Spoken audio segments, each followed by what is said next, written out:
د جرایمو ختمولو یو بهترینه طریقه دا هم درته خیمه په معاشره کې نن سبا ډیر زیات جرمونه کیږي څوک داسې وي چې هغه د غلا طرف ته ګامزن ده د غلا طرف ته مایل ده څوک د ډاکو طرف ته مایل ده د خلکو نه مال پټوي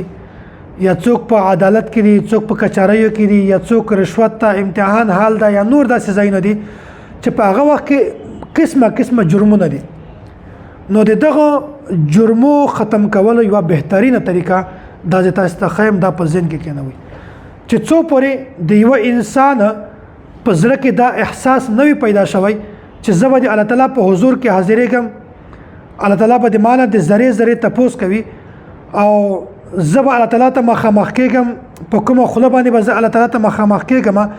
چې کله د په زړه کې دا احساس نوی پیدا بیا دغه وخت پورې دا جرایم کله هم نشي ختمېدای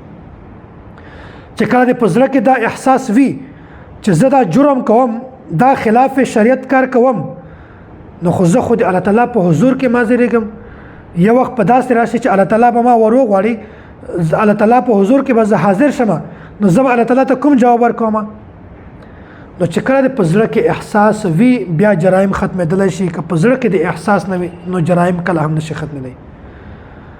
موږ معاشره کې څومره زیاتې محکمې دي چې هغه صرف په دې باندې مقرر دي چې هغه په معاشره کې جرایم ختم کړي په معاشره کې جرمونه ختم کړي قتل ختم کړي او داسې غلا ختم کړي ډاکې ختم کړي رشوت ختم کړي نو یو اداره هغه په دغه معامله باندې مقرر وي نو یو وخت بعد داسې راشي چې دا کومه اداره ده دا په خپل په دغه جرم کې ملوث وي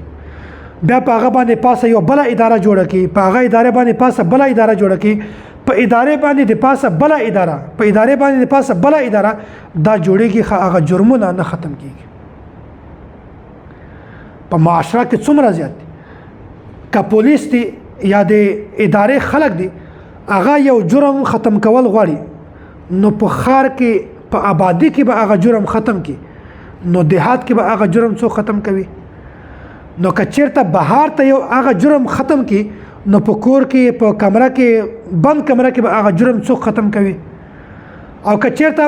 آبادی کې هغه جرم بند کی د ورځې بند کی نو د شپې او دیهات غرو کې هغه جرم به څوک ختم کوي نو چې کله د پزړه کې احساس نوی جرمونه کله هم نشي ختمېدلی او چې کله د پزړه کې احساس پیدا شي د الله تعالی خوف د پزړه کې وي د الله تعالی یره د پزړه کې وي نو بیا په هغه نه بعد ټول جرایم د ختم کېدلی شي